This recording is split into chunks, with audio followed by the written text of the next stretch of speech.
Hi, my name is Kenneth, I'm Keegan. and we're going to be talking to you about how the semicircular canals maintain balance, and then he's going to talk to you about some semicircular canals and some of the otolithic organs.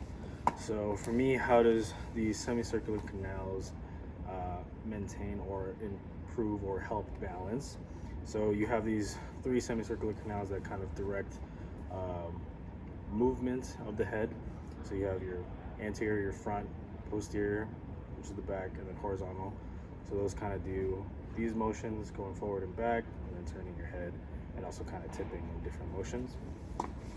So when we're talking about the actual canal itself, inside of the canal, you have this kind of a gel-like fluid. It's called your endolymph.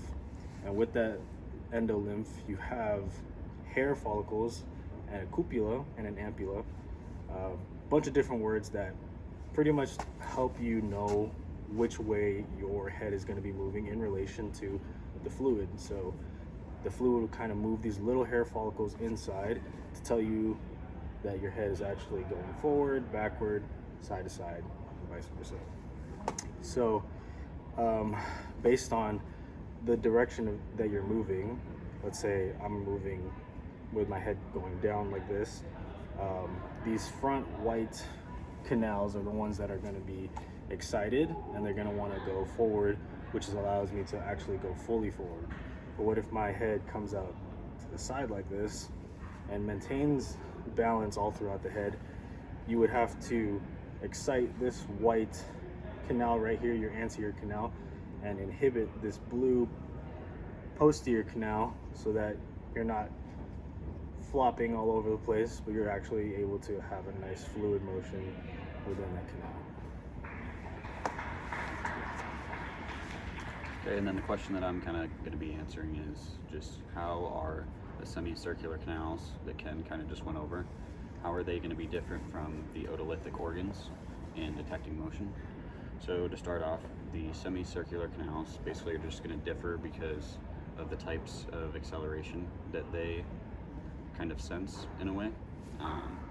So for the semicircular canals, we have the anterior canal, the horizontal canal here, which is in red, and then we have the posterior canal in blue.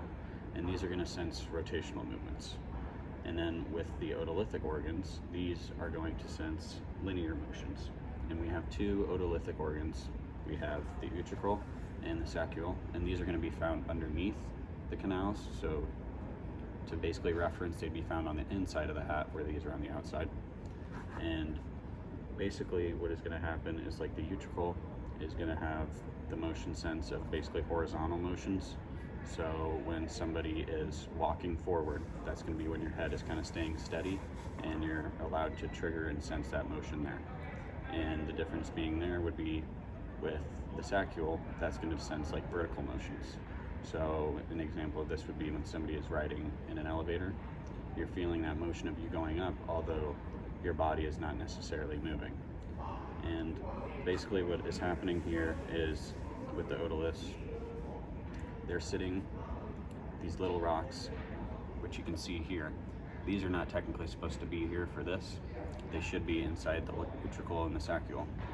And these little rocks, when motion happens, they're going to be on top of a jelly-like substance almost, and they're going to be in between these little hairs, and when they move in these little hairs, that's when the stimulus is triggered, and it sends basically a response to our brain saying that movement is happening. And depending on which type of movement it is, that's going to trigger the brain to allow and know what's actually happening with our body.